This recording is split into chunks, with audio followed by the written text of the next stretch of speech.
morning, everybody. Merry Christmas. Merry Christmas to everybody. Happy holidays.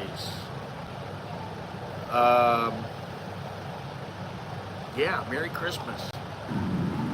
I don't know what else to say. I mean, tomorrow's Christmas here. And for a country that doesn't really practice Christmas, Christmas is everywhere. You know, all kinds of Christmas decorations. Looking over there, they got Santa suits, they got Santas, they got stuff on the windows. Everywhere you look, there's all kinds of Christmas goodies. Good morning to everyone. Thank you for being here.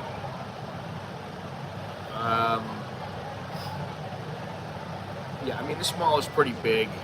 It's not the largest mall, but it is pretty big. It's big enough. I mean, if I walked around the mall on every floor, that might take me, I don't know, 30 minutes to walk around the whole place.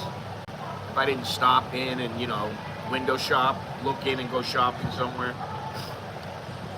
And they actually have shops right outside the door. I mean, you know, they got all kinds of stuff going on here.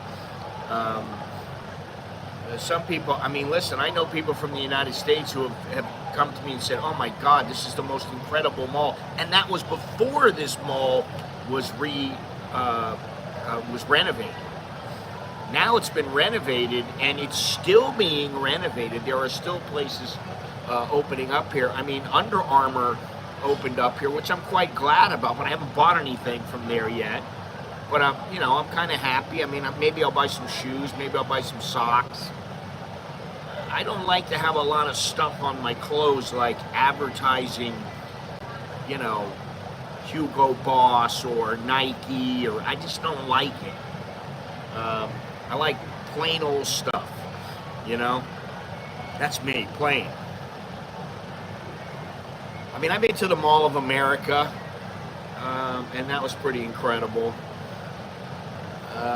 You know, most of the malls that I went to in America that I remember, they were like 2-3 stories tall. This one's like 5 or 6 and has an outdoor area. There's all kinds of stuff. So, I mean, you know, it is what it is. But I will say this about Bangkok is that the thing about this place is that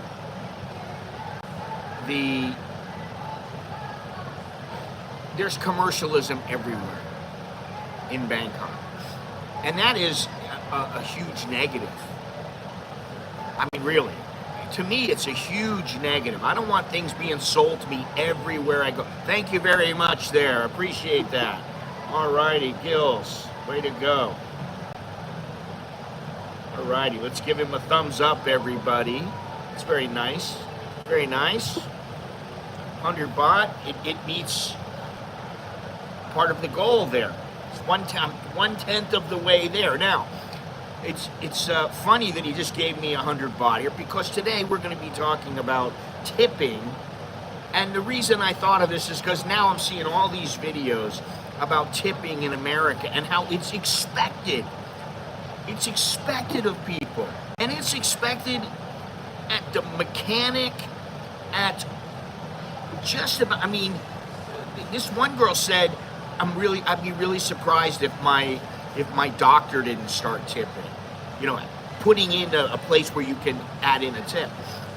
You go into Starbucks, not here in Thailand, but you go into, I haven't seen it yet, but in the United States, you go into a place like Starbucks, and you've got to pay for it digitally, and they turn around the little iPad or whatever they have, and it says tip 15%, 20%, 25% custom, and then it says no tip.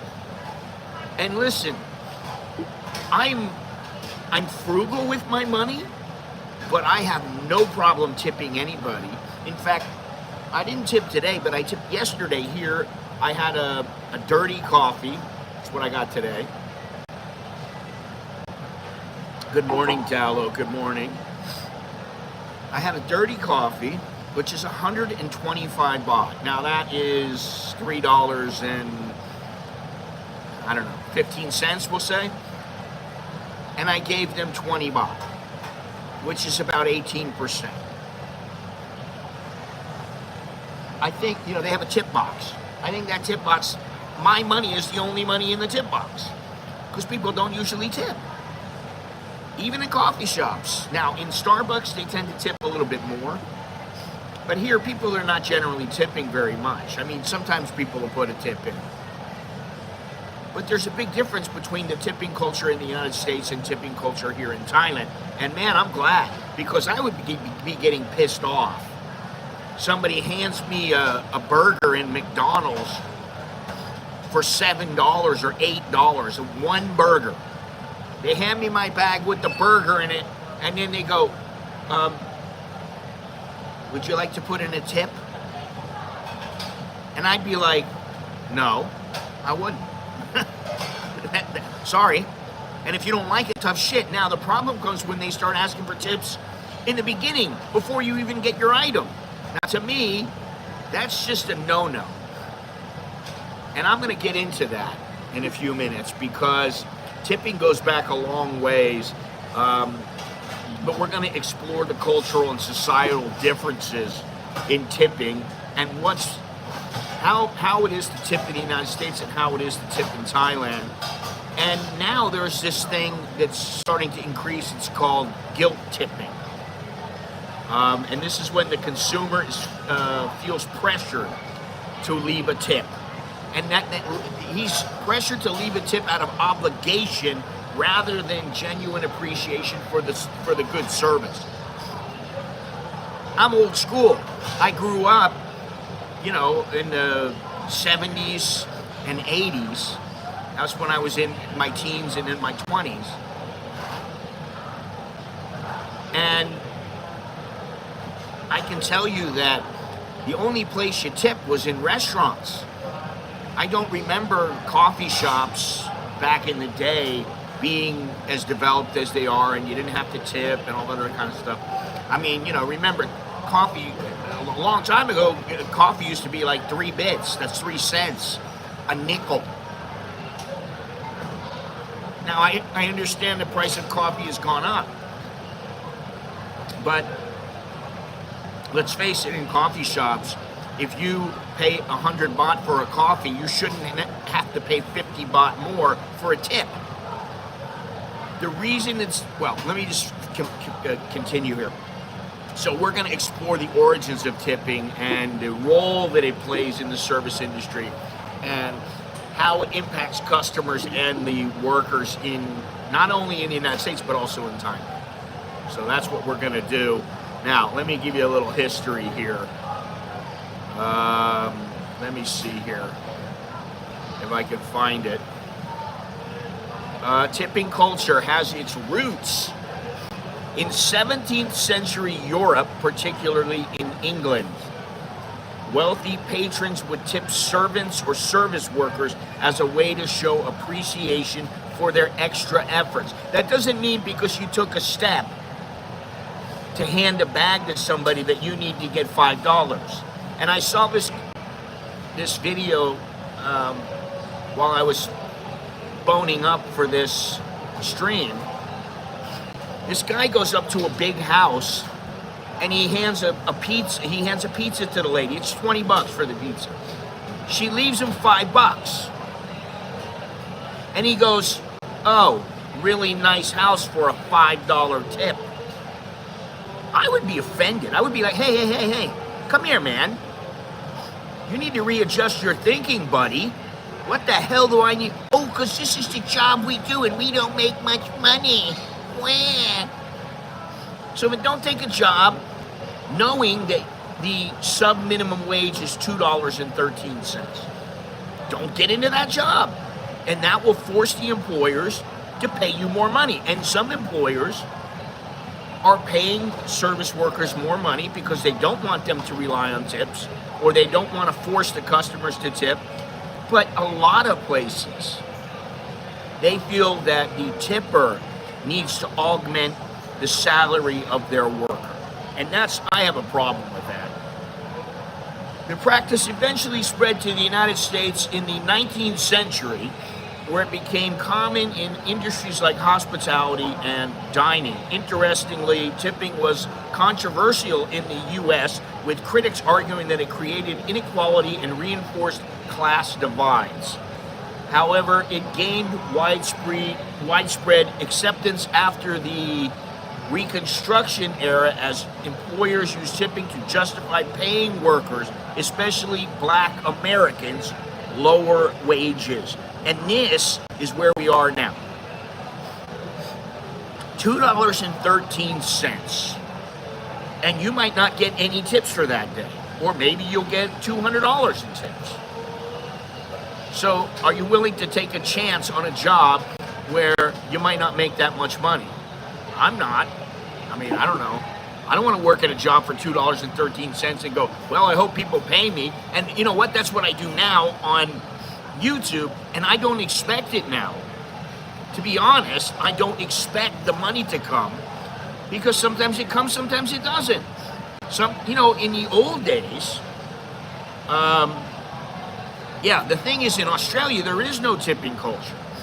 My buddy, oh my God, he's in Thailand and he's telling me, oh my, don't ever leave a tip for them. He's just bitching and moaning about, don't leave a tip, don't leave a tip. I'm like, listen, if I'm at a restaurant and they give me great service, I know that you don't usually get a tip. Now, if you're in a fine dining establishment or a nicer restaurant, sometimes they add in 10% as the service charge. And you know what? Fine. That's fine. Whatever. Okay? As long as they give me good service. Now, if they give me lousy service, I'm going to say something. I've never said anything. When you know how I say things? With my feet. And here's the thing. And I'll say this again. Black Canyon Coffee. They're blacklisted. They're on my blacklist. Why are they on my blacklist? And I've gone over this many times. And I've been there once, and it was an accidental thing because I thought it was Cafe Amazon. I went into their coffee shop, I bought a coffee, and I go, wait a minute, this is not Cafe Amazon, this is Black Canyon Coffee. But this is in like 22, 23 years. Now, I went in to have a meal with my wife.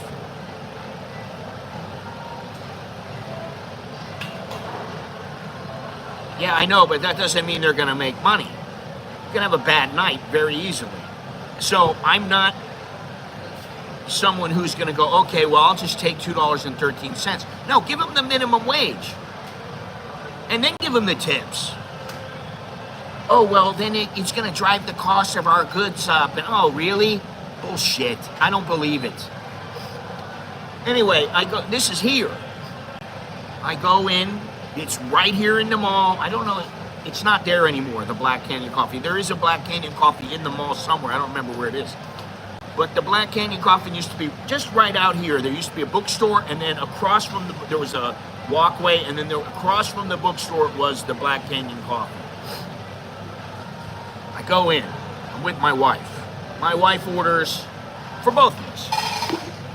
I'm getting, their food was pretty good. And I never really got their coffee. I wasn't really into I might have an espresso at the end of the meal or something like that. She orders her dish. She orders my dish. We sit there. So here comes her food. She's very happy. She gets her food. She eats it. She's eating it, and it's good. And I'm sitting there waiting for mine. She's done. She's just sitting there. Of course, I'm waiting. I'm very patiently waiting. Finally, I just go, after like 20 minutes where she had finished her meal, I go, where's my plate? Well, where's my dish? So we call the waitress over, and she goes, oh, 1 minute. She goes in the back, and now mind you, there was no one in the restaurant. And there's like 10 workers in the back. They're all standing around giggling like little kids. She come back and she goes, I'm sorry, we forget. And I go, cancel. Cancel the order. Oh, you want cancel? Yes, cancel the order. Okay. I was pissed, but I went, all right, whatever, you know. I go back, I write to Black Canyon because I'm like, this is bullshit. I can't even get my meal. I mean, what is going on here? I can't even get my meal. Now, needless to say, we didn't tip for my wife. But I think they charged the service charge, if I remember correctly. It's been a long time. I write to the head office in the United States, and they say, listen, that Black Canyon Coffee is part of the Thai Black Canyon Coffee franchise. We are not in charge of that. We have nothing to do with it. Our head office basically communicates with their head office once in a great while, and that's about it. They pay a payment, and that's it. And so I'm like, okay, so you can't help me. No, you need to write to them. He said, we've had comments, more than just your comment, about the service in Thailand. So I write them back. And they don't write me back. And I just went, you know what? I'm never going back there again. And I never have, except for that one time where I made a mistake. My point is, Scott, was tip a good server in cash if you tip, because if it's on a credit. No, I understand that. And the thing is that here, if you want to tip, if I really want to tip, think about it. If you have Grab or Food Panda or any of that, at the very end they go, do you want to tip? Now, it really depends on the person.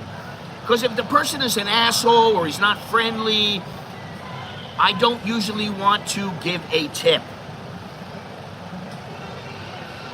But if he's friendly and it's authentic, it's genuine, the guy's nice, okay, maybe I'll leave him a tip. I had a guy the other day, my taxi bill was like 120 baht. I gave him 200 baht. And I don't usually do that. I gave him 200 baht. And I just don't do that. Because when you're in a taxi, most of the time, you don't tip. You don't have to tip. Now, if it's 137 baht, you just give them the 140 baht. And if you're waiting for the 3 baht, it's kind of like, oh, come on, man.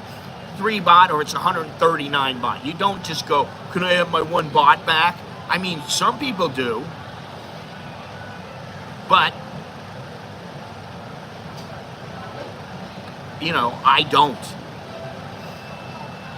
If it's 135 baht, okay, sometimes I give them 150 and they give me back 15 baht and I go, all right.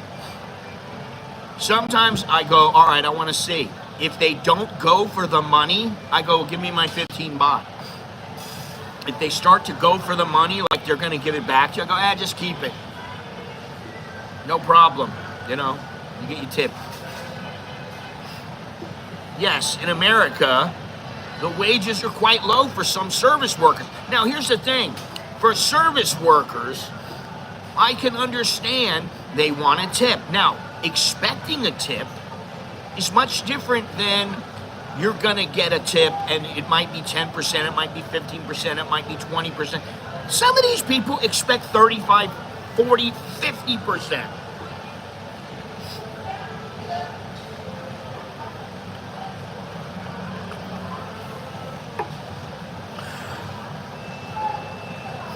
It's not $2.13 in every state, but in some states.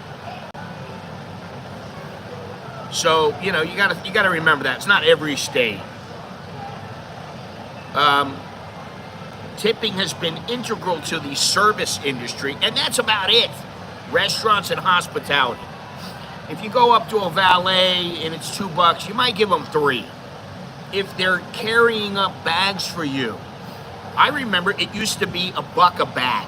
That was it. You know, you just give them $1 a bag. That's what I give them here. I think to myself, okay, my bags are not that heavy. I don't need them to carry my bags. I don't usually have more than 1 or 2 bags. I don't need them to carry the bags up in the escalator for me or the elevator for me. I don't need that. But if they do it, if they're there and they do it, and it's 2 bags, I don't just give them $1 because it's not dollars here. I don't give them 35 baht. I give them 100 baht. I'll give them 100 baht for both. So it's 50 baht, which is about buck 45 or something like that, right? Yeah, that's what is different about Australia. See, this is mainly a US problem now, although it is a little bit in Europe. People sometimes in Europe are like, oh, I'm gonna tip or whatever. Even in Thailand, listen, I've had even the girls that used to work at the old Starbucks, they used to joke with me because they knew I would put them in their place about it. They'd go, "One tip for me?" And I'd go, "I'll give you a tip." You know, I'm thinking rude and vulgar. I'll give you a tip. You want a tip? It's a tip you won't forget, honey. And then sometimes I'm like, you want a tip? Invest. Put your money in stocks, you know. Because to ask for the tip is, in my opinion, is gauche. It's very rude and it's just crass.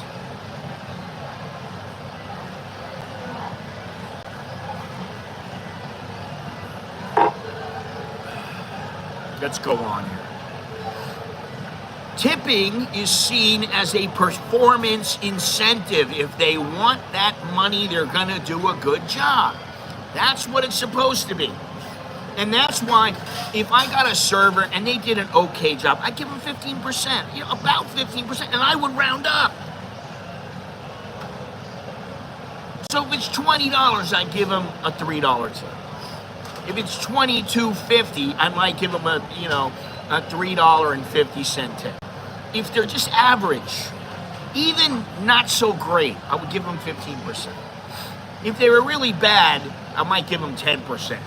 You know, if I thought, man, that server wasn't even here. We didn't even have water for like 15, 20 minutes. We're trying to get the server. They don't even come over. All right, you're getting like 10%, and I'll round down.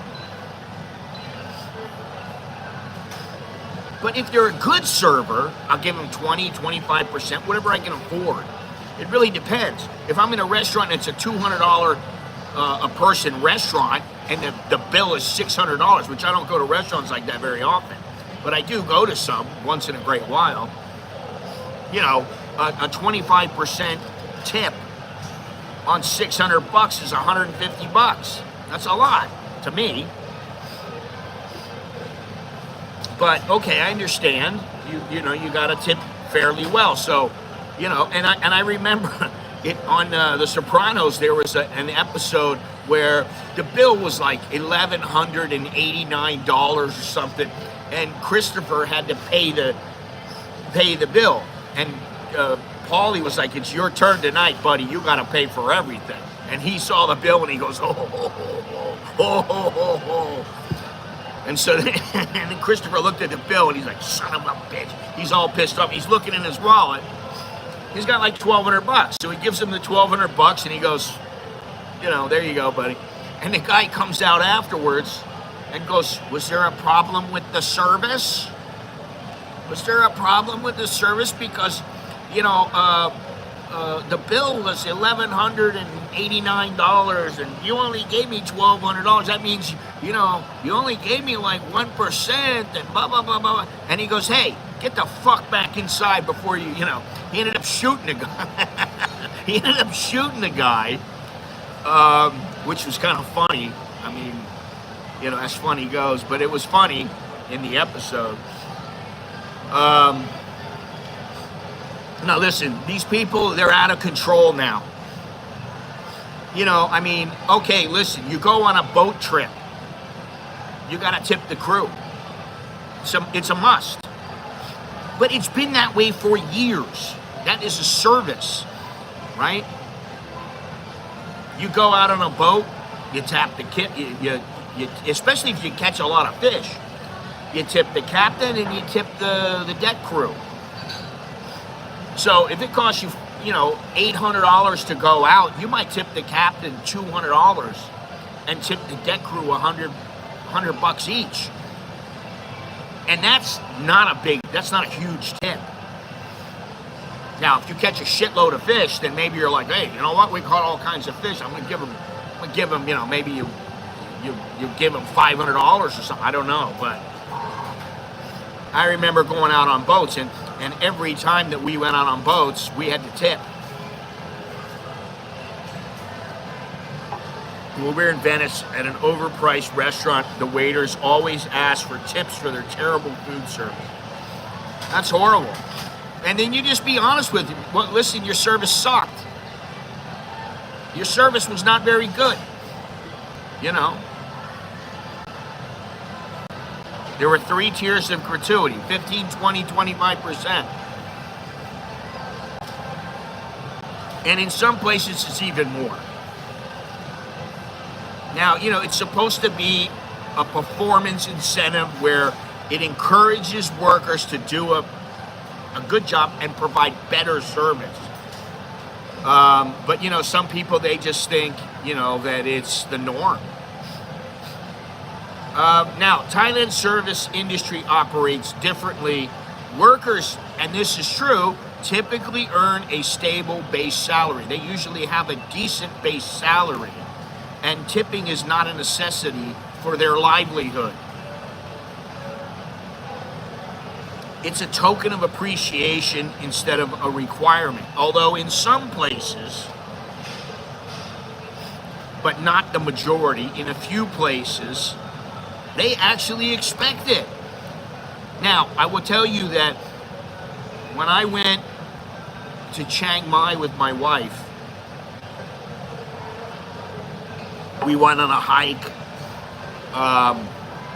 We went out on the canoe or the kayak, and we were doing our thing there. And I mean, you know, it was like, I don't remember how much it was, but like for 2 people it was something like 18,000 baht to go for the hike, to go for and there was lunch and breakfast and all this other stuff.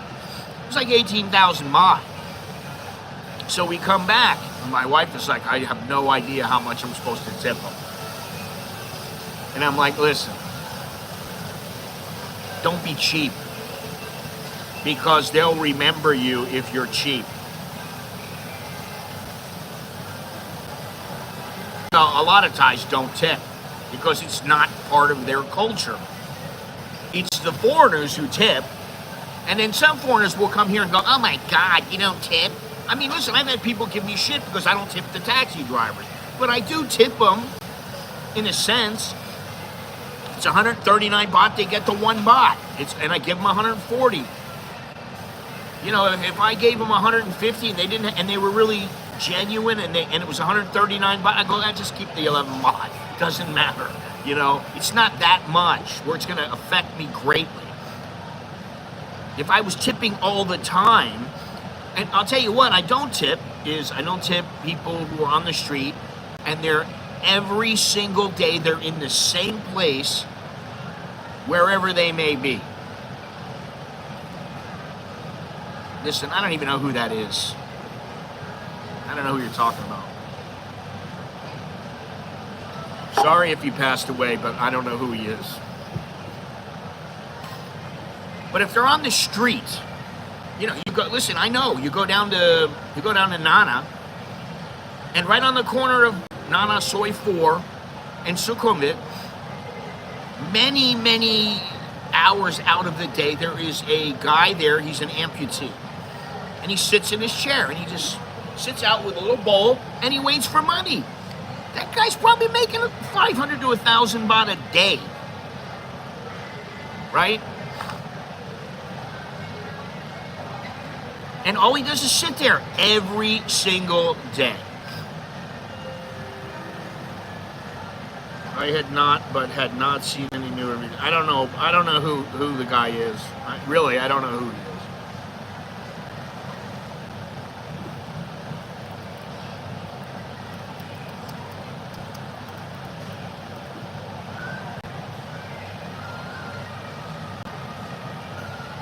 Yeah, that's charity.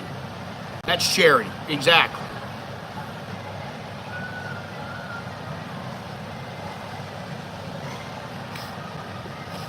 But the thing is that this particular guy and many, many others, they're in the same place every single day. They never move. And I'm like, so effectively, this is your job. You're not looking for a job. You're not trying to make money on YouTube. You're not trying to make money from selling lottery tickets or whatever it is. You're just sitting there. You know, so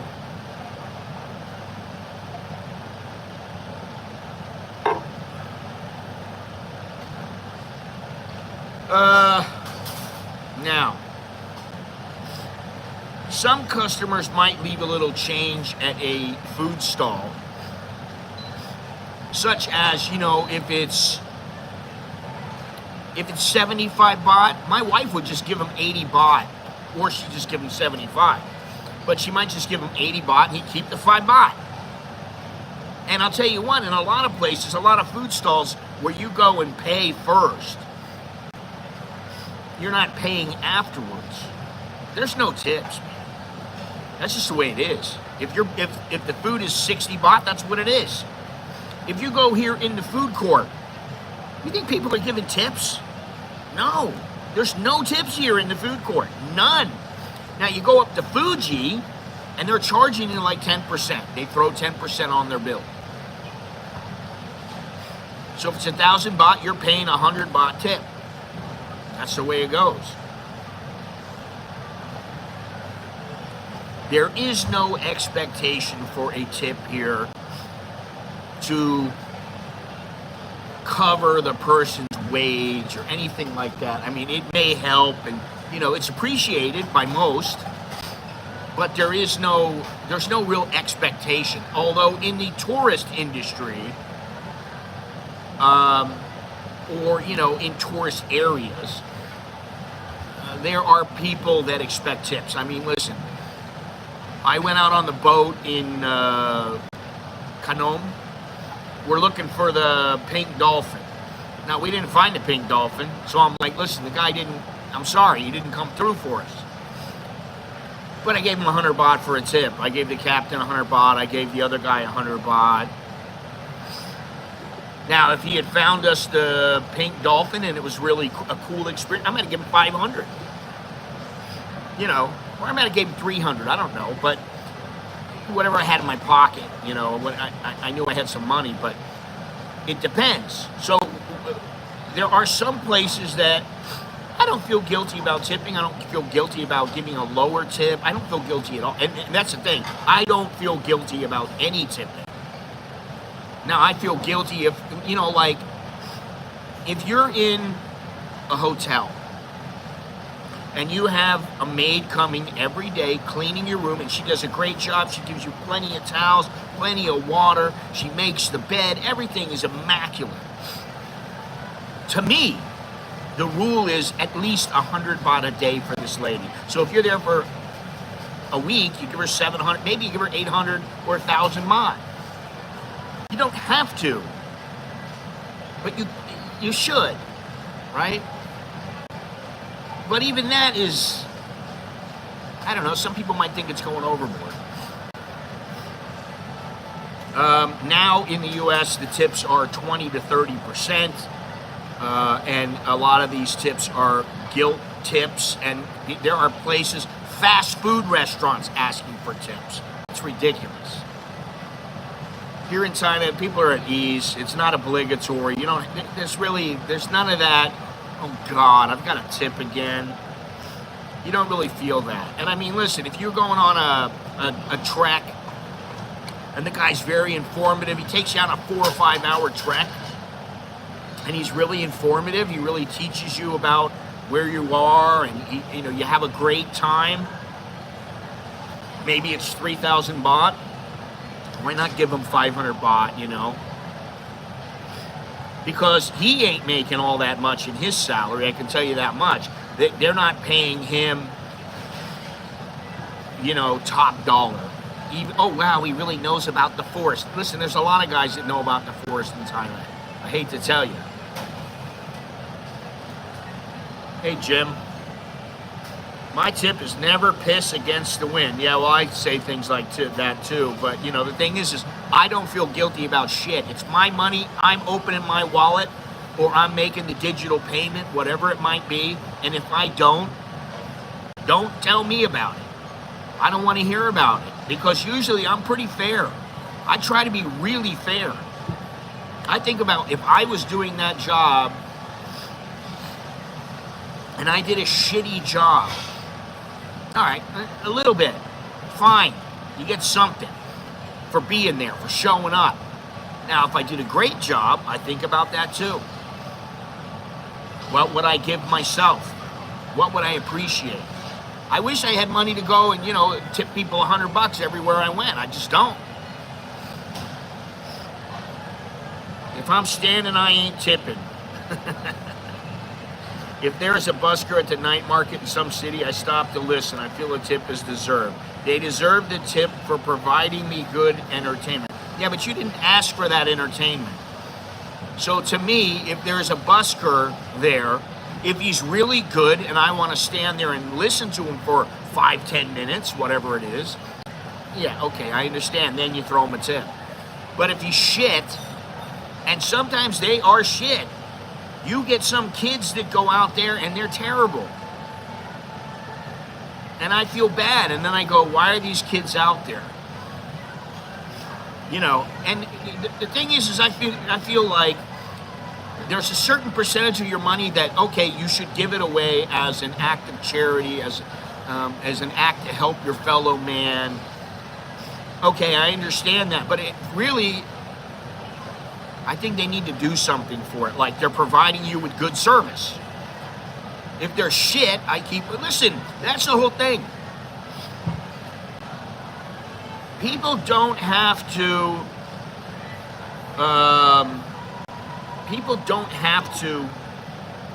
they don't have to tip. That's the bottom line. They don't have to tip.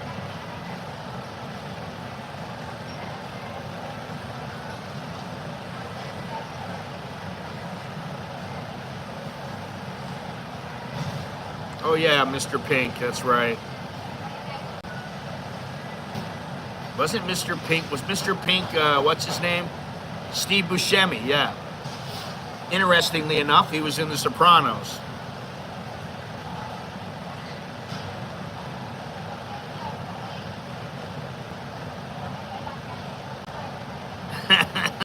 That's how Tarantino feels about tipping.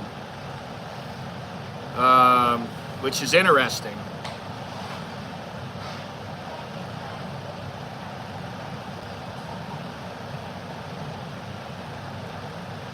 He declares that customers don't tip those employees purely because society says not to at McDonald's.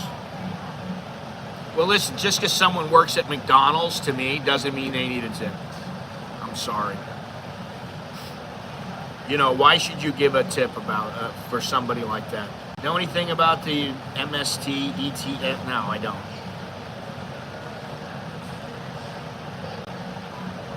No, I have no idea, man.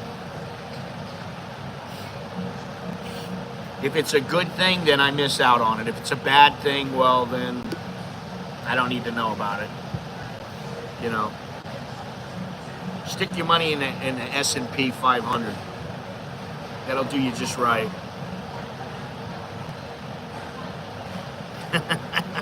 Mr. Pink also comments that servers are ultimately just doing their job and aren't starving to death because they make minimum wage. But he said his job was not tip worthy. That's pretty funny. I can see Steve Buscemi going on about that. That's just great. I always tip 40 baht. It seems to be well received. Well, I guess it's 40 baht for what? Yeah, the QQQ is good. I know about that. I know about that. Chucky told me about the QQQ a long time ago. He told me about that. There's a lot of things, so.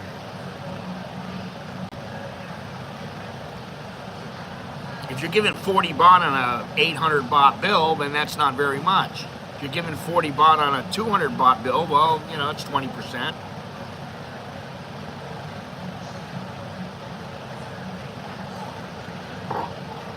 Yes, it is.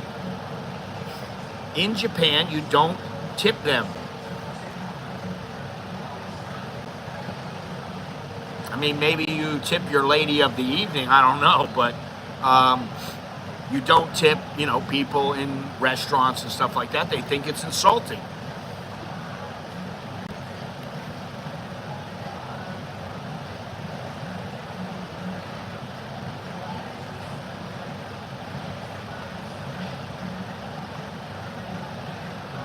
Anyway.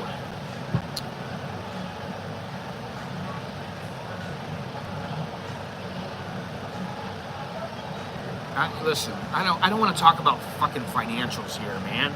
Jesus Christ. We're going to talk about, oh, we're making 100% on this. Listen, Bitcoin made a shitload. If I had invested in Bitcoin when it first started, I'd be a fucking millionaire by now. But I didn't. Even though I did make money on Bitcoin, but I got out of it, and now, you know, I made some money. I did all right, but it wasn't a huge amount. It wasn't, you know, fuck you money. It wasn't money where you can go, all right, that's it. I don't have to worry about money for the rest of my life. I don't know. It was a couple years ago, but I made some money.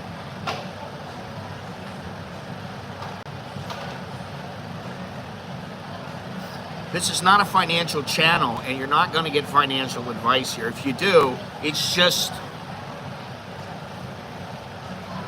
people throwing around ideas. That's what it is.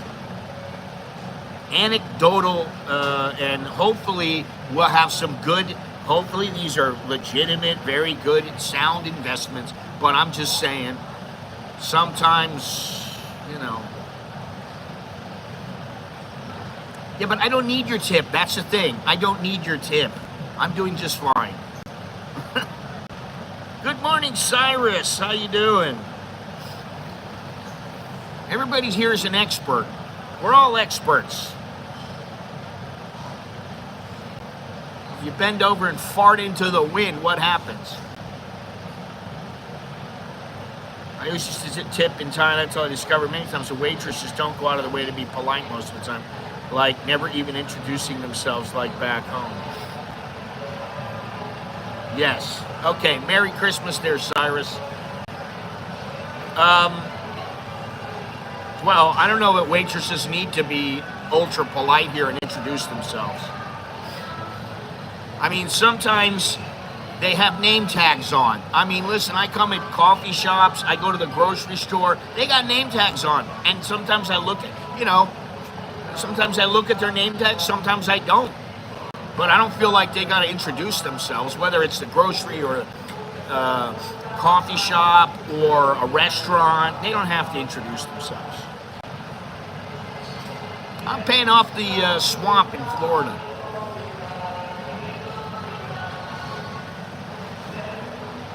My comment got deleted. Came nothing controversial. Jim, I don't know, separate the letters or something. I don't know. I don't know what to tell you. That's YouTube for you.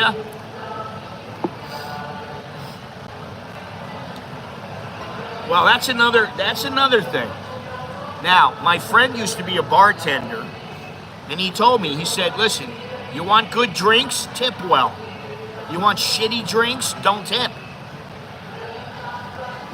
You know, so you get a drink and it's, you know, $2.40. Give him $5 and go, listen, keep it, buddy. Do that a couple times. Then when you start getting the drinks, he's gonna keep giving you good drinks.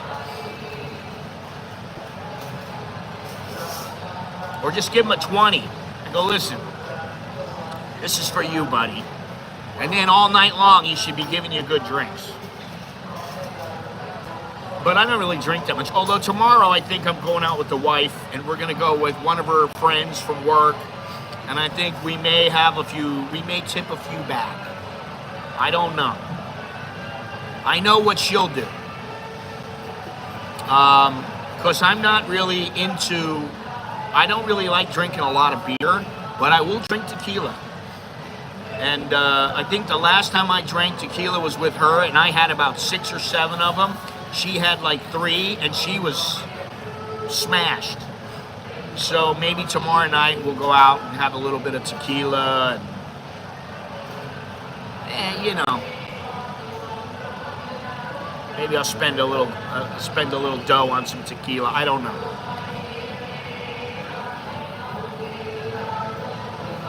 All right, so let's get back to this here.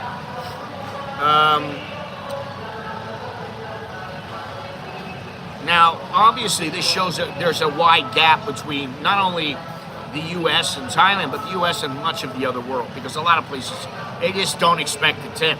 And you should look.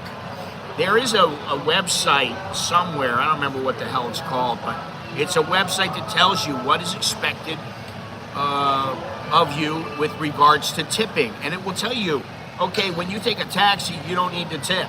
Or when you take a taxi, you know, you don't, like in Thailand, basically I would say the rule is you don't tip. However, if you have like 193 baht bill fare, you give them the 200 and you don't gripe about the 7 baht. Thank you very much there, Dowlo. Appreciate it. Yes. Merry Christmas. Merry day before Christmas and all that good stuff. Thank you for tipping the, what do you call me? The content provider. Yes, all right. I'll tell you what. Whatever comes in is fine with me. It's great. It's fantastic. And I didn't always think that way. And I'll tell you something, when I started streaming a long time ago, I mean, and also making videos a long time ago. Whatever. I did so much better, and I didn't try nearly as hard as I try now. I didn't work nearly as hard. The streams, there were streams that I made 500 bucks. There were videos when I would go onto a stream and somebody go, listen, I sent you $1,000. That was a long time ago. And after, not just because of the pandemic, but I think the pandemic made people wise up and go, hey, what am I doing with my money? Why am I giving away free money when I could be putting it away and saving it? Which is, you know, listen, that's kind of what happens with me. I get the money, I put it in savings. I can go out and buy new stuff if I want, but I'm like, why do I need it? I got a microphone right now. I'm chomping at the bit to buy another microphone. And, you know, the guy gave me, what, 75 bucks the other day? Thank you very much, Dale. Thank you. Let's give him a like and a heart. And let's give Dowlo a like and a heart. All right? I got 2 out of the 10. That's great. Yeah, he gave me like 75 bucks for a new microphone. All right, I can buy like 7 microphones with that. Or 8 or 10. Or I could buy 1 that's not that good. So the thing to do is to either save up and buy a good microphone that's like head and shoulders above all the rest, and it makes a huge difference, which I got a microphone on right now. Does it make a huge difference to you guys? Are you guys going, oh my God, the quality is so terrible? No, you're not. So I just go, you know what, I'll just save that money. I put it away, and then if I get the money, you know, and I want to pull the trigger on a really nice microphone, I'll buy it.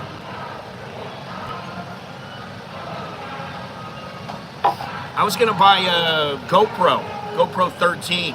And Alex said, wait a minute. Why are you going to buy a GoPro 13? A GoPro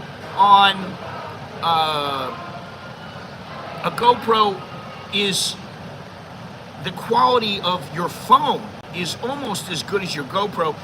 And the only thing about a GoPro is that the GoPro can go underwater. He's like, but you don't go underwater that much. I'm like, he's got a point. Then I looked at the DJI Osmo 3, the Pocket Osmo. Hey, it's great. Comes with a built-in gimbal and it's really high quality, great stuff, blah, blah, blah. Yeah, well, it's about 650 bucks here. And I'm like, but I got a phone. The phone works great. You know, although not the service fault, it really aggravates me when you order food all at the same time, but the entree comes in 5 minutes, but the rice comes 20 minutes later. I want rice with the entree. Your sound is fine. Well, I want all the dishes together. I don't want them to come and then, 10 minutes later another one comes, and then 10 minutes later another one comes, and then, I don't want that. I want them all at the same time. The Pocket 3 is the one I plan to get.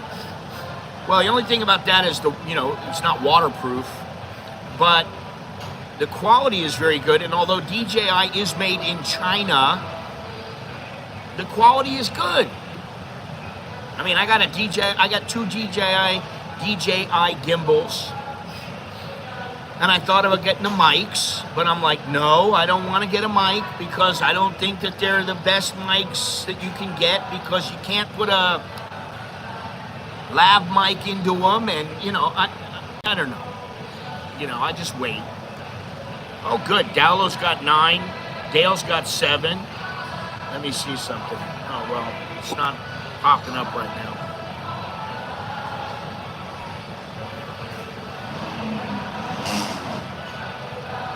Okay.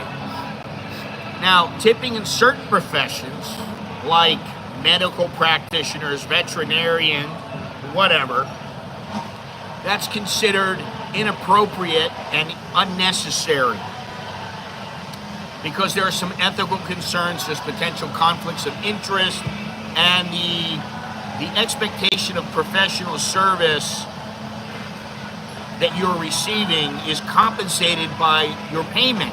So in other words, if you go to the dentist and your dental hygienist is going, listen, I'll do a better job for you if you throw me 2,000 baht. That's not so great. Oh, thank you, Jim. All right, Jim.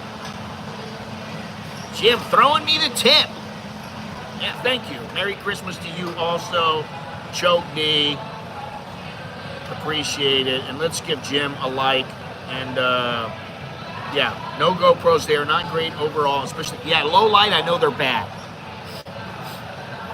DJI Action Pro, the Pocket 3 has great video, but you can't even use it in the rain, and they are fragile. Yeah, that's my point.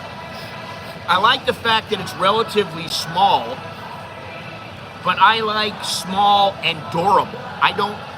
Listen, if I had the money, I would not be buying a Mac. I would not be buying your regular laptop. I would be buying one of those laptops that, what do they call them? They're made for working outside and working in rough environments, and I don't remember the name of it. I was thinking about buying one a long time ago, and I just didn't get it. But they're like $3,000, $5,000 for a laptop because it'll stand up to heavy use. But let's give him a thumbs up, man. How many people are giving him a thumbs up here? What's the comment? Oh, Merry Christmas. Thanks for the past year of informative entertainment. Well, you're welcome, Jim. Thank you very much. Jim's always very entertaining, too. The DJI Action Pro is waterproof and sturdy. Looks just like the GoPro. Yes. Yeah, the Tough Book. That's it. And let me tell you, I like the cameras. I like the Olympus Tough, what the hell is it called? Tough Pro or something like that. Not a bad camera, but doesn't take fantastic photos, but it's very, very durable. And I thought, I'll buy one of those. I don't always have to have fantastic photos. In the past, yes, but not now. Even the boxing photos didn't have to be fantastic. Listen, with boxing stuff, I've seen some real shit come out of, I'm not going to name where it comes from because you can figure it out who it is, but I've seen some real junk coming out of photographers that are in boxing. And I always prided myself on really high quality shots, but they don't have to be the same as like a fine art photograph. I've had the large iPad Pro for 4 years, all you need as far as a computer goes, in my opinion. Yeah, well, but you can't type on that thing, right? I expect thumbs up tips for my service fee, but they appreciate it. Oh yeah, yeah. Well, let's give Jim a tip there. I don't know why mine it's not updating for some reason. Anyway, let's proceed here. All right. Medical practitioners, no tips. Doctors, nurses, surgeons, no tips. Whatever their fee is, it is. Now, I can tell you that I know that with some doctors will, yeah, but come on, man, it just, I don't know. It doesn't seem like it's quality to me. And there's a lot of things you can't do. I know because I have one. There's a lot of things you can't do with an iPad that you can do with a laptop or a computer. I know that with doctors and maybe nurses, I don't know, doctors, surgeons, that kind of thing, that after they've helped somebody, sometimes the people will tell them, listen, you know, you come around my neighborhood, you come to wherever it may be, whether it's like, you know, Cayman Islands, Jamaica, wherever it is, they go, listen, you come here, everything, it's on the house. Don't worry about it. And, you know, that's what happens. That happens quite a bit. Also, veterinarians, public service workers such as cops. Can you imagine handing a cop $100 going, listen, tip for you, take your wife out for dinner. Firefighters, paramedics, they're supposed to get paid a decent wage by your taxes. Teachers, that kind of sucks, but it's, you know, it's another one of those occupations that you shouldn't be tipping, and they shouldn't be receiving tips. I don't understand this here. Let me see. Hang on. Apple makes a special keyboard for them. It also acts as a stand for the iPads. Government employees. In most countries, tipping government workers is prohibited and can be construed as bribery. Judges, lawyers, and legal professionals. Can you imagine that? Listen, buddy, keep this guy out of jail. Here's $1,000. Do what you can. It doesn't work. There's no integrity in that. Aircraft pilots and flight attendants. While some airlines allow tipping flight attendants, it is uncommon and controversial. Pilots in particular are highly paid professionals, and tipping is unnecessary. Listen, I'll give you a tip. Get me from point A to point B. That's my tip. Get me from point A to point B, and I'll do just about whatever you want. Aside from tipping or, you know, I'll speak highly of you. We provide coffee for all the other immigration. All right, that's, you know. In Thailand, I don't think it's a bad thing. You know, in Thailand where you get it, listen, let me tell you something. As a journalist, I used to say, listen, I don't want any money. Don't pay me for anything. When I go places, I pay my own way. And I went to this meeting one time, and it was, you know, there was like 20 guys there. Now, they're all journalists.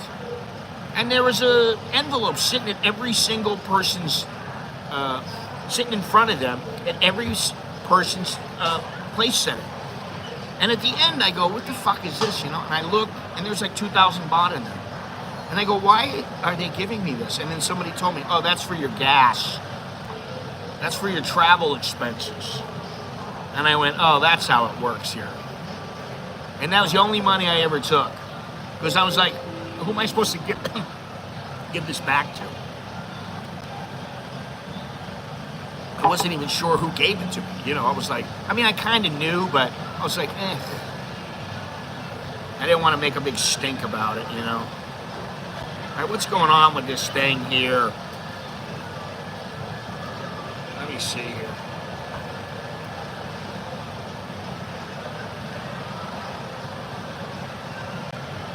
A little problem here.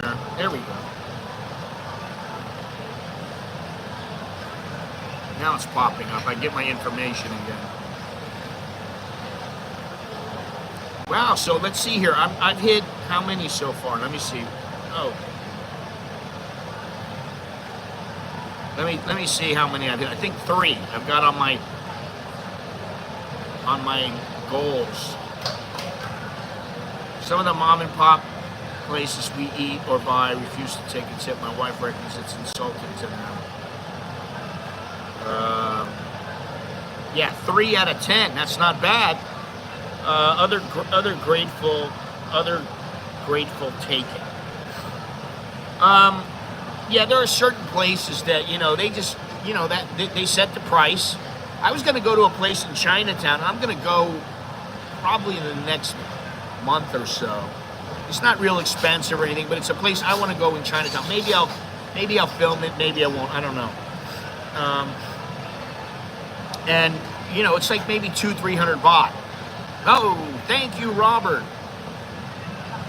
Thank you very much. Appreciate it. Merry Christmas to you too. Yeah, I'm not going to stream for another week.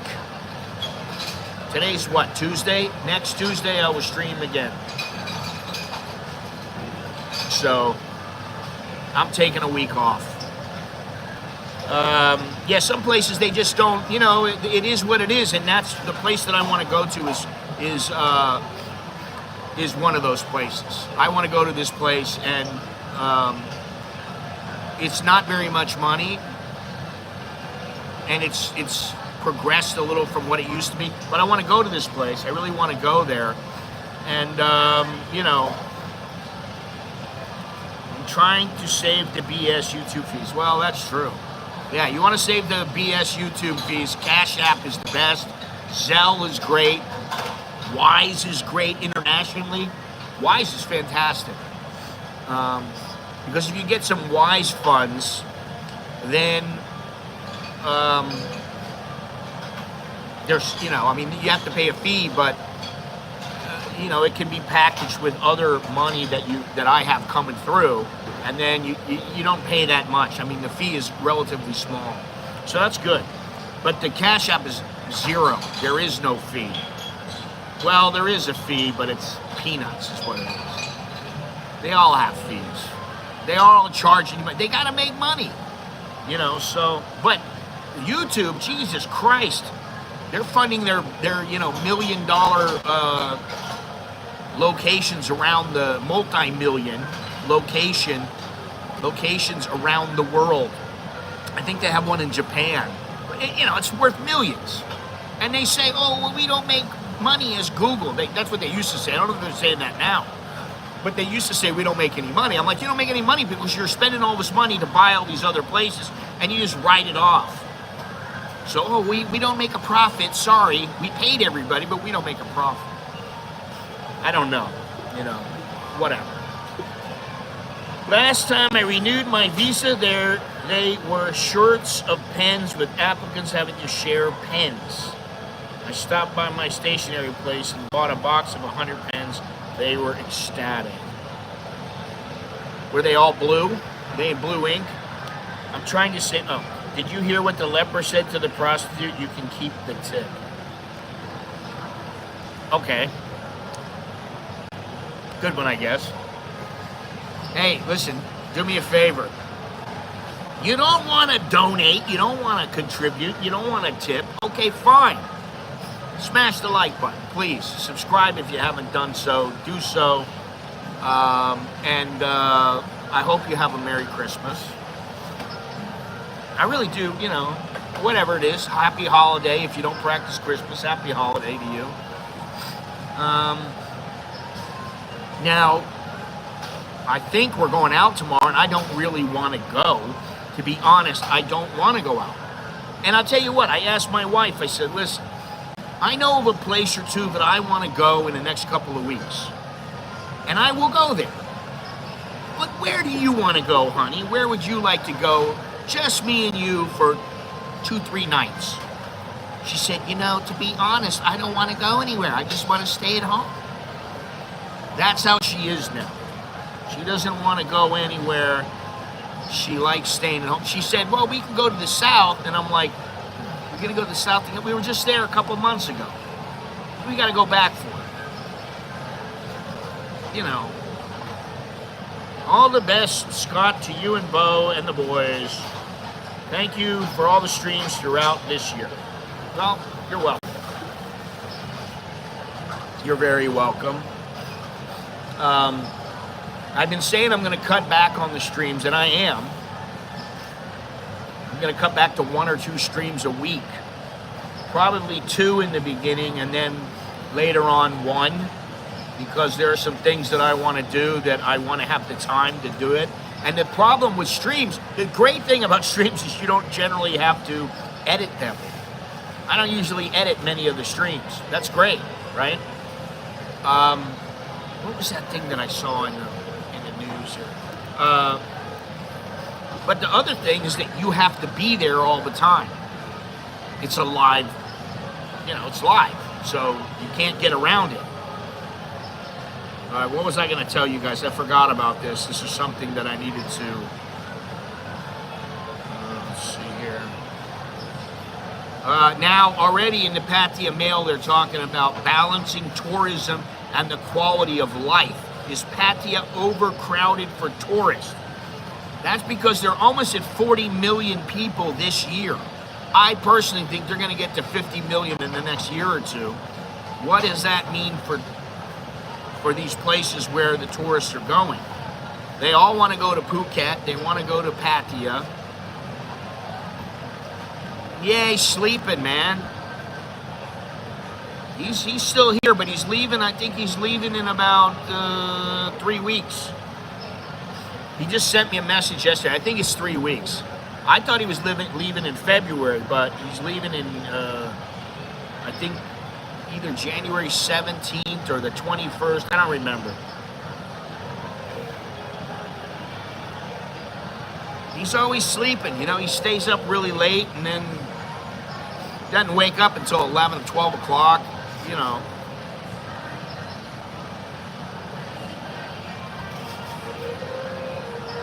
Me and Jono kind of shake our head. We're like, why does he not wake up until that late? It's not like he's doing so many things that, but I guess, if he wants to chill out at night, when it's very quiet, that's what he told me.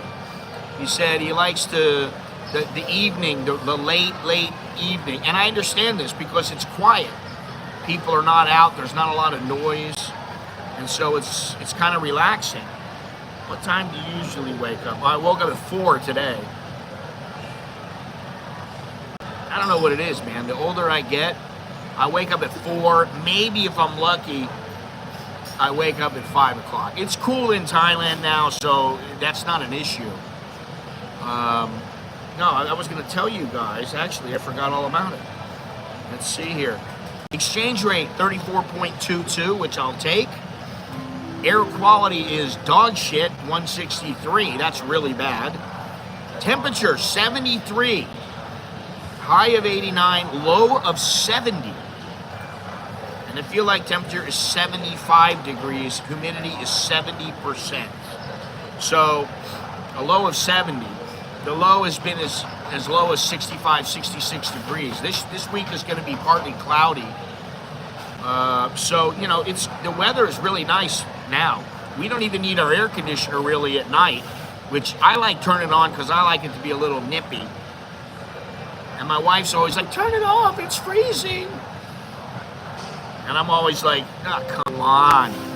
I'm like, you got a blanket, you got 2 blankets over you, and you're telling me to turn the air off. I got no blanket on me. And I'm like, oh, this is great. But that's how Thais are, Anyway, let's get back to this subject here. Gray areas, tipping cashiers, customer service agents, tech support workers, not typical or expected as they are salaried or hourly employees whose wages are not tip dependent. Tipping in office jobs or other non-service roles is unnecessary and could make recipients uncomfortable. Now, I would say bar girls, they love tipping. So there you go. Bar girls, yes, tip. But do it smartly. Do not do it willy-nilly, so to speak. Yeah. Don't just get carried away and start tipping him no matter what. The most that I've ever tipped a chick was $100. And that wasn't here. I'm not gonna say where it was, but it was not here, and she really appreciated. And yes, there were things involved, if you must know. You know, the relationship was consummated, we'll put it that way. We were close.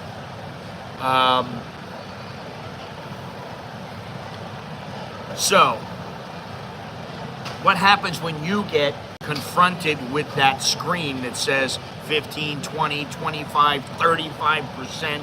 Do you feel pressured? Tipping exists here in Thailand, but it's far less structured, and definitely doesn't come with the same guilt factor. I don't feel guilty at all. So what is driving this phenomenon in the United States? I saw a girl on a show today. I watched it early in the morning. The guy's name is, and you know, I'm not trying to push him or anything, but the guy's name is Caleb Hammer. He's a young guy, kind of a little out of shape, but you know, and but a smart guy, smart about money. He's talking to this girl, and I was amazed at just how entitled and stupid she was. She was like, "Oh yeah, I'm doing all right now," and he's like, "Well, so how much are you making?" She's like, $600 a month right now, but I was making a lot more before. And he goes, okay. We want to know where you are now. What kind of debt do you have? What kind of income do you have? We want to know about right now. And she had a loan. It was a $4,000 loan that was like 68%, 62%, something like that interest.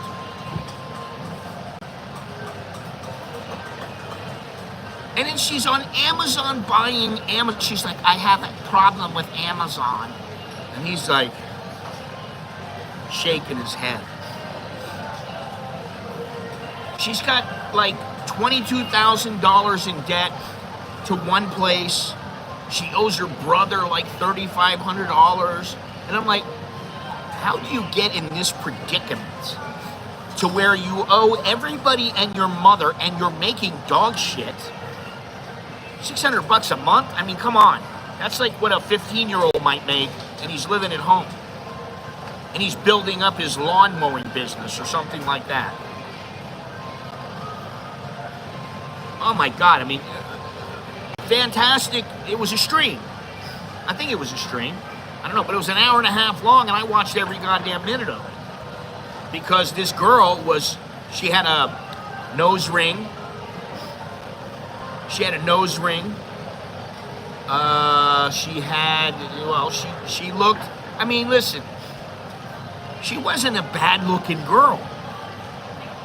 She wasn't great looking, and she looked like she didn't have a fantastic body on her or anything like that. She's just average, right? Nice, she seemed nice, but about her decisions financially, she was pretty stupid. She got this loan, this 65% loan, whatever it was, so that she could park her trailer at this timeshare place because she got water and electric there, and that was a place she only had to pay $250 every month that she was there. So that was her rent, $250. For her trailer to be parked there, even though it's not her place. And she got electricity and water. And she was like, other than that, I'll be sleeping in my trailer in an alley somewhere. And he's like, you clearly don't have your shit together. How much to a barber?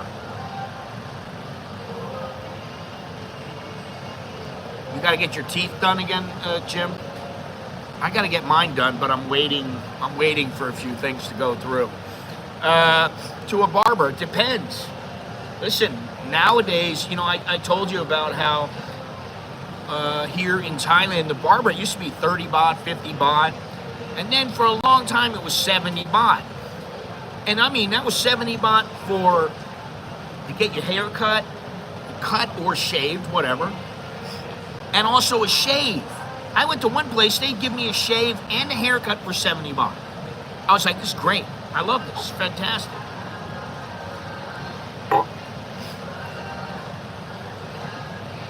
Then it was, oh, we have to give you, then I went to another place because I moved, and it was 100 baht for a haircut and a shave. And they didn't even do a great job on the shave because they were like, whoa, we haven't done a shave in a long time. And I'm like, okay, I'm better off doing it myself. You know, I got a straight razor. But it depends. I mean, you know, like, I don't go to a barber anymore. I have the, what do you call it? You know, the trimmer, the shears. I got the shears. And so I just, like, probably today, I'm probably just gonna shave it with a razor. If it gets a little bit too long, I use the shears and just buzz it off. And then I have Alex go around, look at my head, make sure that everywhere is even, right? No, they're not 200 baht. Listen, everybody says that, and that's because maybe that's just your area. But like in my area, it's 100 baht, maybe 120 baht. And if you want to pay a lot, it's 150 to 200. But in my area, I'm telling you, you can go down the street right here and it'd be 100 baht all day long. So it just depends on where you are. Because I'll tell you that, you know, Jono has told me about what he pays, and I'm like, are you out of your fucking mind? He's like, it's 700 baht. I'm like, that's too much, dude. Billy's like, oh, you can't get a good haircut for 100 baht. I'm like, dude, you're full of shit. You don't know what you're talking about. Because I've got my hair cut for 70 baht and 100 baht. I got it cut for years. And I always got great haircuts. You know, so I just don't believe it. But maybe the places he's going, he feels like, oh, well, I'm paying more money, so I'm going to get a good haircut. You know, yeah, Jim pays 60 baht. That's exactly what I used to do. I used to pay like 30 or 40 when I first came over here. When I lived out in Udon, that's what I would do. Yeah, well, why are they staying there then? Why?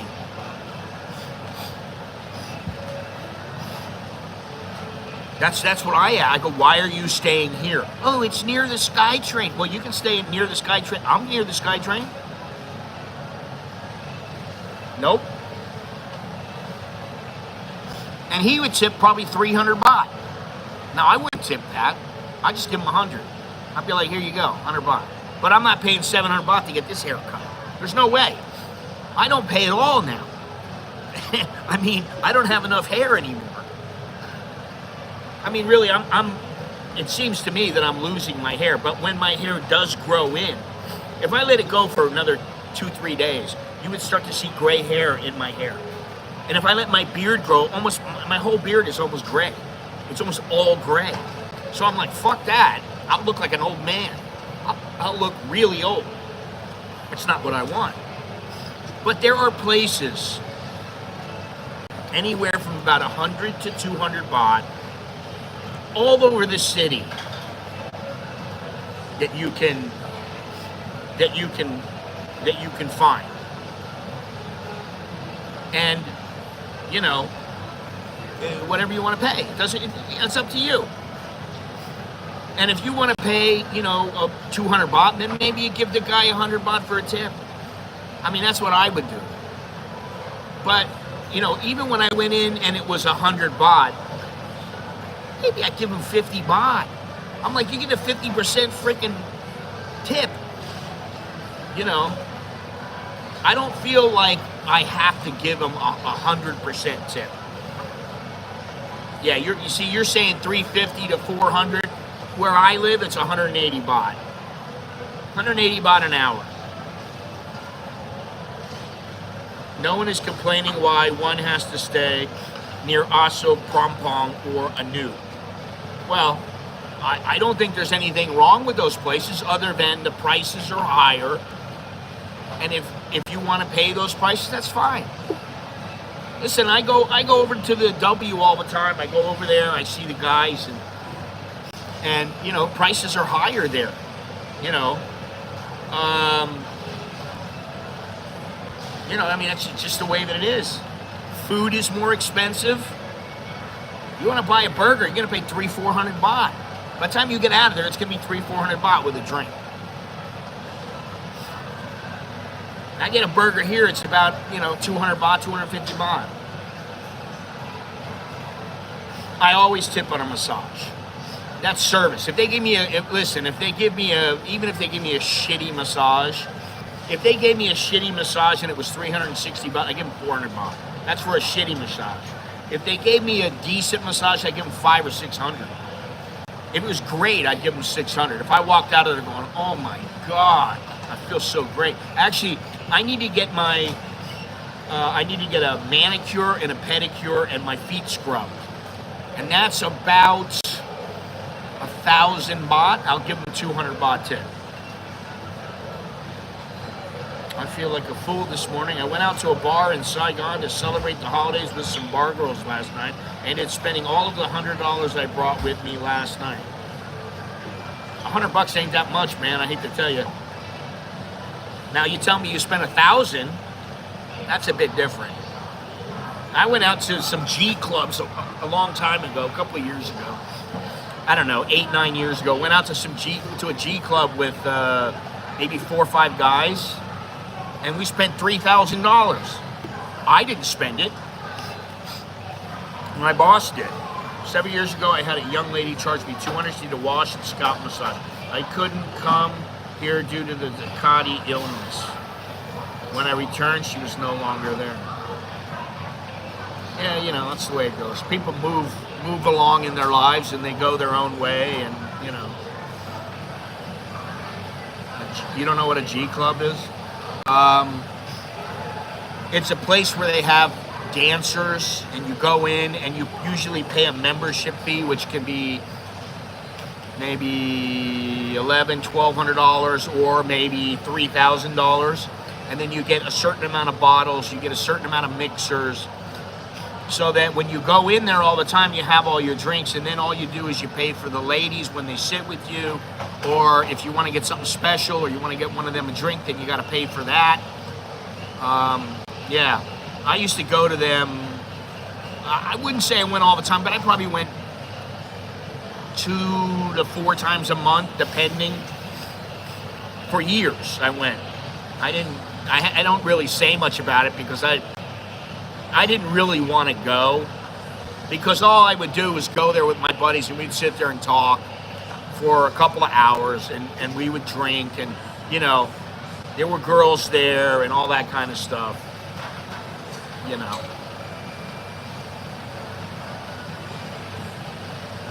There's many G clubs, like Sherbet. That's there. It's on. Is it on Ekamai or is it on Tonglor? I think it's on Ekamai. I'm trying to remember. I don't remember. And then across from there was, I think now it's called Miami. It used to be called Jet. It was a club. We used to go into that club, and it was exorbitantly expensive. I mean, you go in there and it's like, you want a drink and it's 500 baht.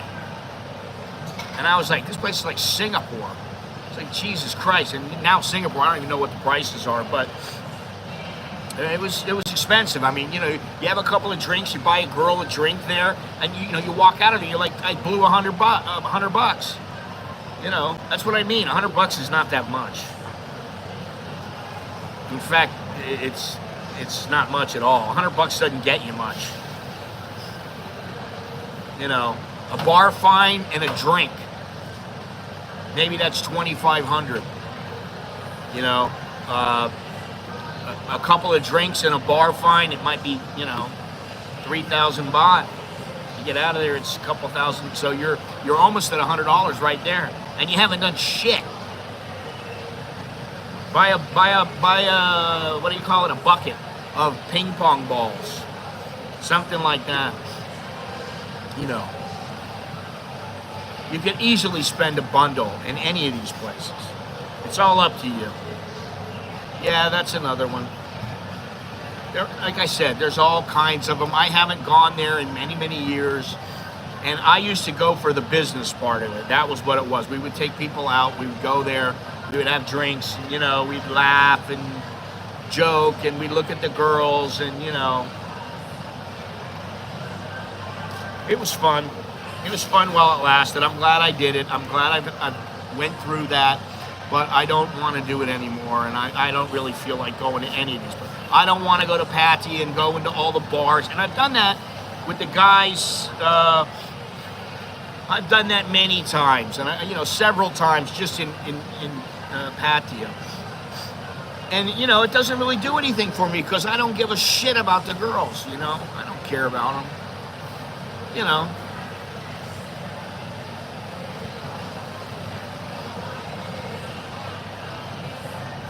Yeah, you know, in the U.S., tipping has gone from gratitude to obligation,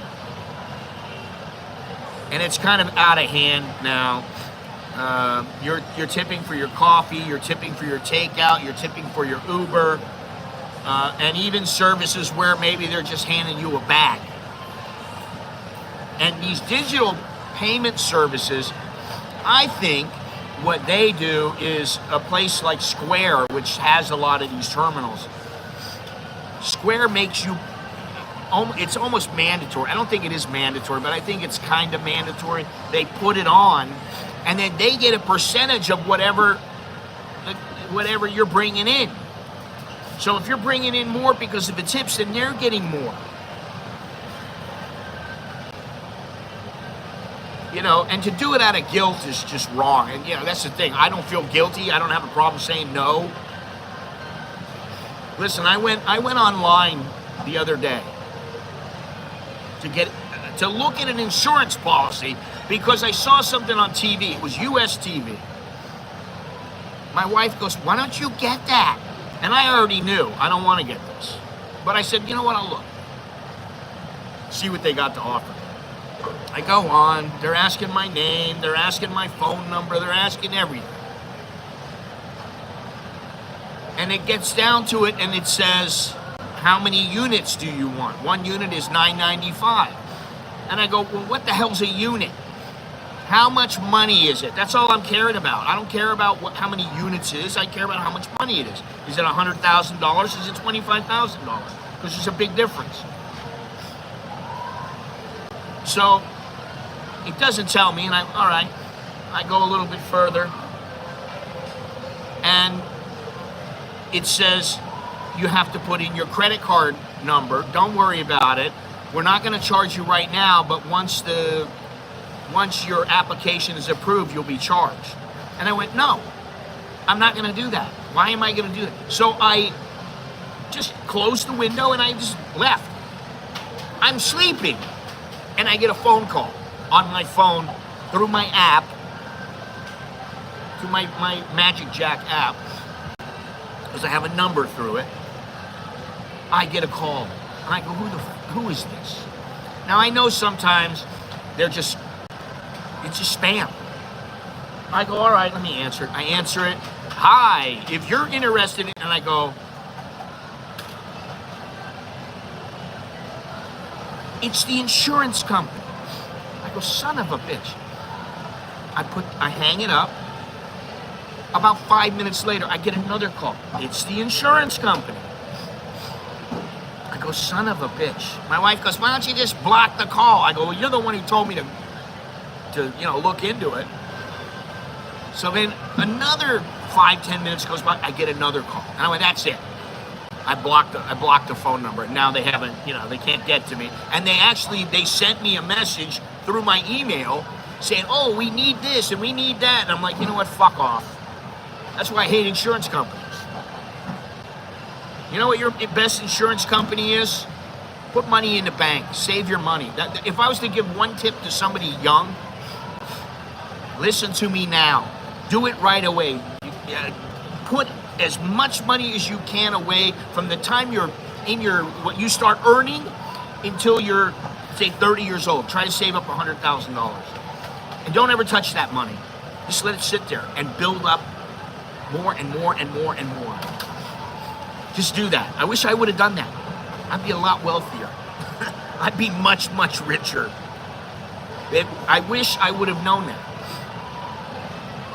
And, you know, if you're worth $10 million by the time you're 50, do you really need that insurance? No, you don't. Do you really even need health insurance? Well, maybe, but you can probably afford it. No, that's not what it is, Robert. I just like listening about the girls and their ultimate dream income per month in the bars. One of the girls told me she made $2,800 a month. It would be like winning the lottery.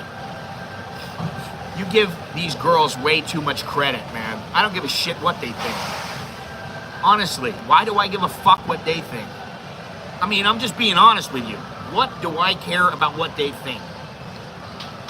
I mean, if you're out to have a good time and you wanna just communicate a little bit with them, all right, fine. But then when you go home, like, to me, I'm not like going, oh my God, I learned so much from that girl tonight. You know, what the hell would you want to? I want to listen to winners. I don't want to listen to losers. And they may not be losers in the sense that they're doing all they can with what they have. I don't mean it like that, but I mean, like, if you want to get ahead, and I mean, that just tells you something.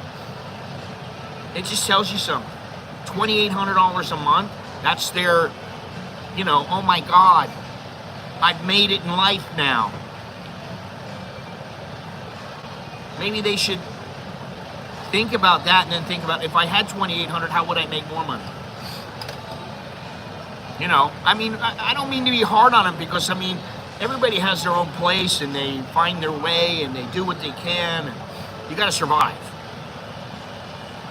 But I just mean, like, why would you, like, give them so much merit that you're going to listen to them when you talk to them?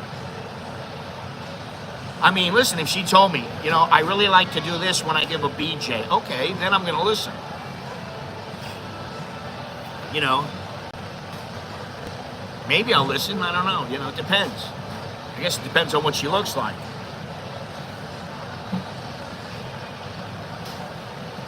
Triple heart bypass, last holidays, age 57, I could end, but hang on a second.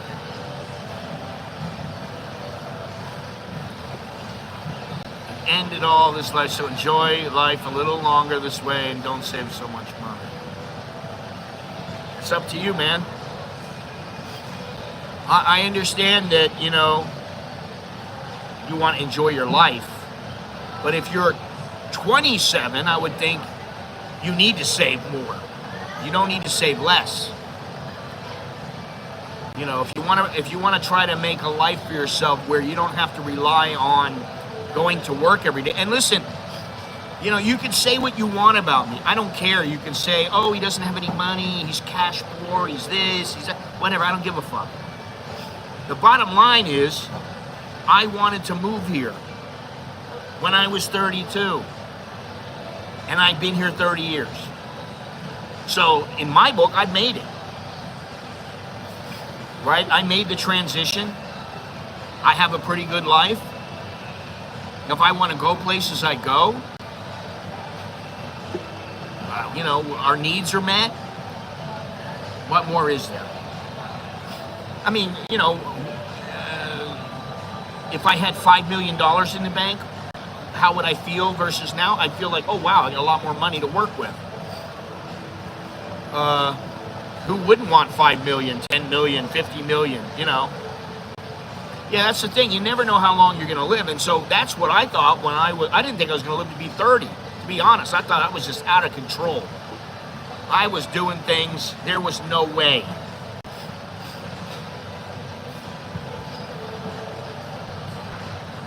So, you know, when I was 32 and I thought about it, I thought, why am I going to stick here and do this job where I don't even know what the hell I'm doing with all my money. I don't even know. I'm making all this money. I'm spending on all kinds of frivolous shit.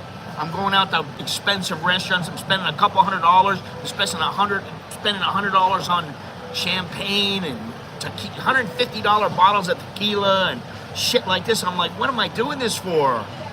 This is not what I want. And if I'm 50 years old, am I going to still be doing this? I thought, no, I don't think I will. If we all knew how long we will live, it's easy to say, don't save much. But if 70 is our due date, but if you live to 95, you better have money. Yes. And I'll tell you what, I hope I make it to 70. I think I'll make it to 70. I'd like to make it to 80 or 90. I don't know if I will. You know, so, and I still have a couple more years of where I need to do a few things to make our life better. And, you know, we've gone back and forth about buying a house. My wife is like, you know, really think about it. It's only 2.5% interest and blah, blah, blah, blah, blah, blah, blah, blah. And in a way, I understand it, and I'm like, all right, let's go for it. And in a way, I'm like, let's not. But, you know, if we triple up on the payments, quadruple the payments, maybe we'll be able to pay it off really quickly. What? Why would you say that you're a cash poor? You got cash coming in every month. Yeah, but that doesn't mean that I have a couple $100,000 sitting in the bank that I can just touch. So when I say cash poor, I know what I'm talking about. There are times when I could spend the money and I would, you know, I could go out and buy something. I go buy a new camera or something like that. I could spend the money and then I go, you know, I just don't want to do it. I don't want to spend it, you know.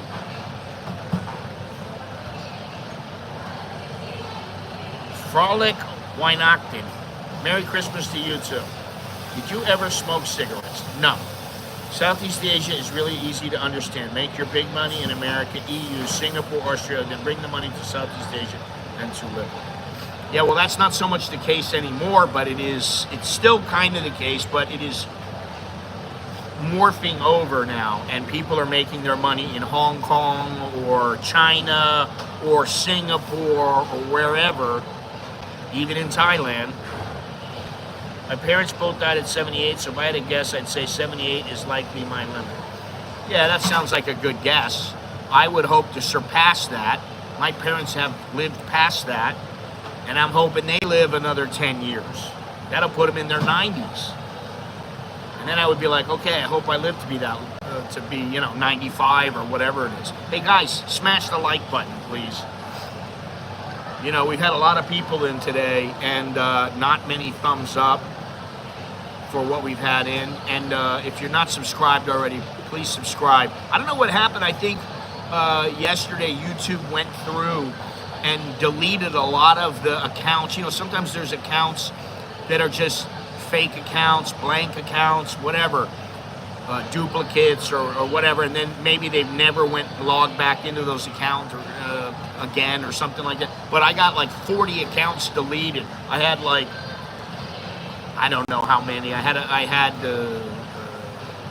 15,732, and now I got a lot less. So like 45 or 50 they deleted.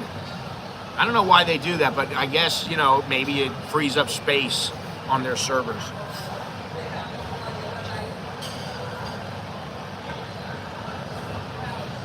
All right, so, you know, here in Thailand, like I said, it's a much more relaxed approach here, which I like. I don't like anybody trying to force me to spend my money a certain way. There's just no way. And, you know, in the U.S., I don't understand it, because in the U.S. you would think that, you know, the standard of living is high, and income is high. You know, you would think that, I guess that you're making lots of money here, but guess what? You're not. And I tell my wife all the time, I go, listen, you go over, we're going to have to pay probably $4,000 or $5,000 a month, and that's to live somewhat cheaply for 12 to 18 months. If we go over there, for her to get her green card, that's what it's going to take. And I'm like, that's a lot of money. You know, to me, that seems like way too much. Now, guilt tipping is starting to show up in tourist areas, tourist-heavy areas in Thailand, with Western-style payment systems, with suggested tips popping up more often. It's not widespread yet, but it's a sign of how globalized the world is and how it's becoming. And let's hope it doesn't get any worse. Tipping, in my opinion, tipping should be about gratitude, not about guilt. Unfortunately, in the US, it's becoming more about avoiding judgment than showing appreciation. And here in Thailand, it's more like a genuine thank you, and it's more appreciated. Not always, but most of the time. So, you know, that's what I think. But what do you think? Should tipping go back to being optional everywhere, or is it just a part of life now? We just have to get used to it. All these millennials. Now, I saw some guy this morning, right before I came on. He's bitching. Him and his wife are on some show, and he's bitching because I got to work 8 hours a day, and I just stop off and get food because it's so much easier because I'm starving, because I get no breaks. And the guy goes, oh, you don't get no breaks for 8 hours. You can't make it 8 hours? And the wife is laughing, and then he goes, I told my wife, we have food at home, why don't you make me some? She didn't want to cook anything for him. She's just sitting on her ass at home. I'm like, what kind of a life is that? So let me know what you think about the tipping. Is it part of your life? Do you budget for tipping? So do all that. Click the thumbs up, subscribe. There will be no guilt tipping here. If you want to hit the super chat or whatever, do whatever you want. Everything's down in the description. So, yeah, that's all I got to say about that. But let me see something here. I don't know what's going on with this doodad. Let's see.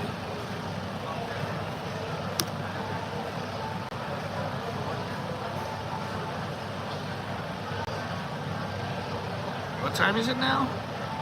Oh God, I can't believe that's how late it is now. 10:44. Unbelievable. FBI, Federal Bureau of Investigation. I'm alone here this Christmas in Saigon. I'm giving myself a Christmas gift of laser facial treatment today. A few hours. If it goes wrong, is it wrong to give yourself a Christmas gift? No. He's not buying a house. Heck, he's considering moving to another country. She wants a house. He doesn't. Well, listen. I say I don't. But if the house, I know the house and all this other stuff. It depends on, listen, if I can get 2.5% and we can pay it off in 8 to 10 years, I would say probably we can do it. And I would start to lean to the other side. But yes, I would like to live somewhere else. But we got kids. And I don't mind because, you know, pretty soon they're all going to have their own lives. They're going to be doing their own things. They'll have girlfriends. They'll have wives. They'll have their own families. And they can do whatever they want. And if we say, hey, can you house sit for, you know, you want to live here for 2-3 months, you know, whatever, or they want to live there, that's fine. No problem. They can do that. And that kills two birds in one stone, with one stone. And then we can go do whatever we want to do. So, you know,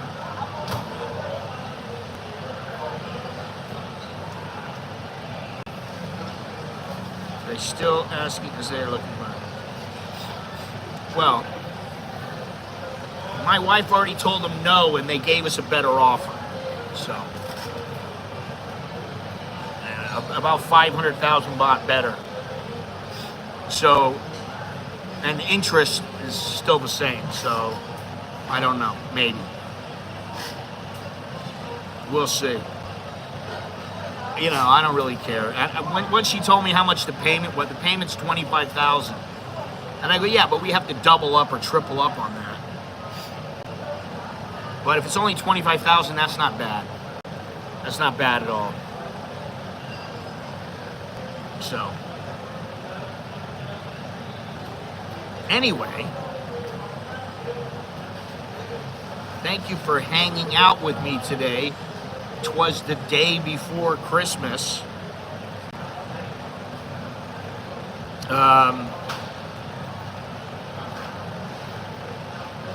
me see something here. Next time you're prompted to tip, ask yourself, are you tipping out of thanks or out of guilt? Yes, I want to know. Let me know your thoughts in the comments. Don't forget to share this video. That would be good also. Everybody has their own letters to attach to this acronym. Thank you, Carlos, for this shirt. I still do wear it quite often because I like the way it fits. It doesn't, I'm not like, sometimes I'm like this. Suckerhorn, oh my God, Merry Christmas. Thank you very much, Suckerhorn. Wow, and Merry Christmas to you. I hope you're doing well, buddy. How's everything going? How's everything? Everything is everything. Scott, you can't even pay $25,000 mortgage for a mobile home in a trailer park community. Okay, if you say so. Merry Christmas. Although I'm not really into the whole Christmas thing. I'm not, you know, we don't have a tree. We're not even exchanging gifts. We used to do that when the kids were small.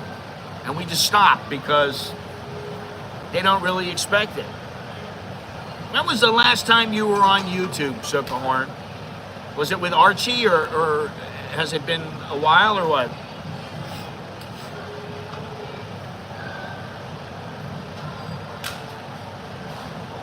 Long time, man. It's been a long time since you've been on with me. G'day, mate. How you going? I have the lingo down. I just have to go there. I'm gonna have to go there one day. Going grocery shopping today. Listen, I got 4 out of the 10 on my goal. That's a lot. That's pretty good for me. I thought I was supposed to make it 5. I don't know why I didn't lower it to 5. I probably would have got that then today. But it was at 10. I had it set to 10 and I didn't change it. So yeah, I mean, you know. Merry Christmas, long time no see. Sugar, and Merry Christmas to you too. Hope is all is going well. Been a while. Sort of out of YouTube. All YouTube out. Yeah, I understand it, man. You know, sometimes I think, why am I looking at YouTube? How does it factor into my life and make it better? And then sometimes I think, listen, you know what? If I watch it for a half an hour and I watch some good things, or I watch a documentary or something like that. You know, I watch a documentary about Hellfire Pass and the Death Railway a couple days ago. And then I started doing research online. And, you know, I haven't really said anything about this until the other day, but my grandfather got shot down over Burma. And apparently he made his way into Thailand, and then he's part of the United States Army Air Force. So he made his way into Thailand, and then the US government sent him to Germany, and he had some work done. I guess he was stabilized. Then he went to Florida. Then he met my grandmother, married her, got pregnant with my mother, and then they had, you know, obviously she had me later on. And that's his story. And I was trying to find out about him. So I've started putting feelers out about that, and I'm trying to figure all this stuff out. But I was actually thinking about going out there. There's a place I want to go near Kanchanaburi that I want to go to. And yeah, I mean, listen, there's, you know, I know. And listen, I'm probably guilty of it. I probably churned out some shit in my time.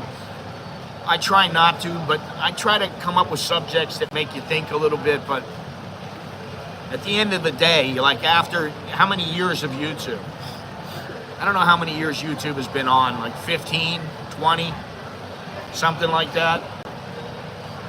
You're bound to get overloaded with too many cat videos and just too much rubbish, you know. The old days of the Thailand vloggers wars. Oh God. I was never at war. I never was at war with anybody. Honestly, I didn't give a shit about anybody. Merry Christmas. I don't tip for everything. I tip more if service work for tips only. I have told people to find another job on a napkin. The service was so bad. Listen, I don't think that's wrong. You know, if you want a bigger tip and you're not making any money, either you're in the wrong place and you need to find a job somewhere else, or you need to just find another job. You know, and I hate to say that. My buddy was a bartender. I knew he struggled, but he also made really good money. I mean, this is a while ago. This is probably 30 years ago. He's making $700 a week, $800 a week, and I was like, damn, that's pretty good, man. You know, and he was working 4 days a week, 3 days a week. So he did pretty good, you know, in my book. But anyway, I don't remember what the hell I was just saying. I forgot already. Oh, about my grandfather. There's actually two things that my grandfather might take a while, because I have to do some research and I have to write to people. I have to write to get stuff, to try to get information. Mr. Billy's looking for me also. He's got a lot of contacts, a lot more than me.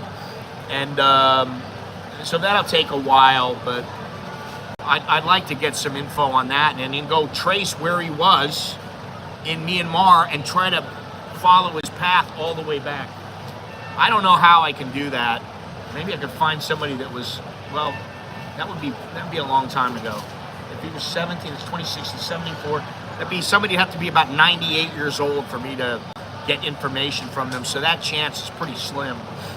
But I have another place that I've talked about, and this is a place that not many people know about.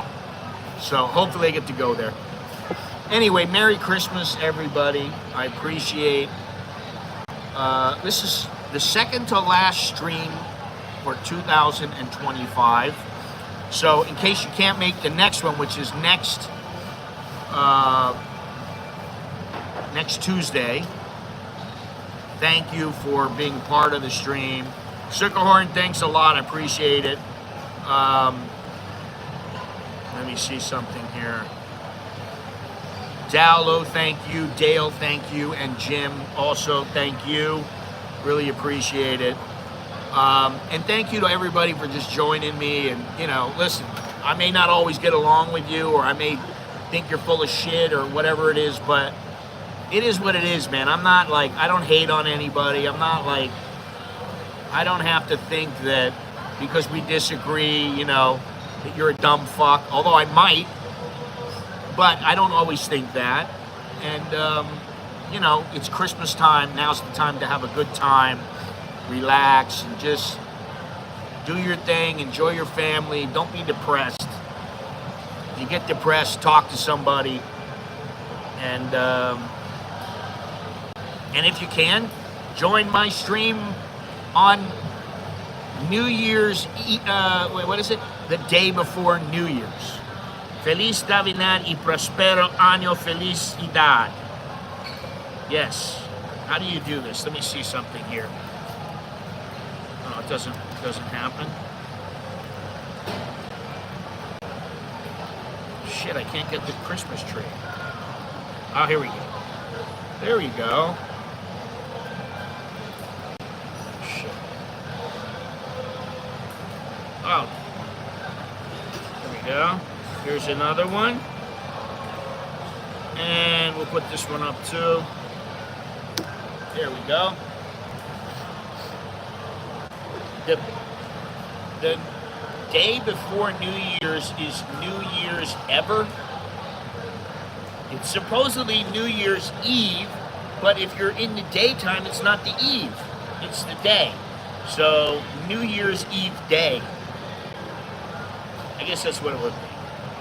Anyway, whatever. You know, you get the drift. It's the 31st.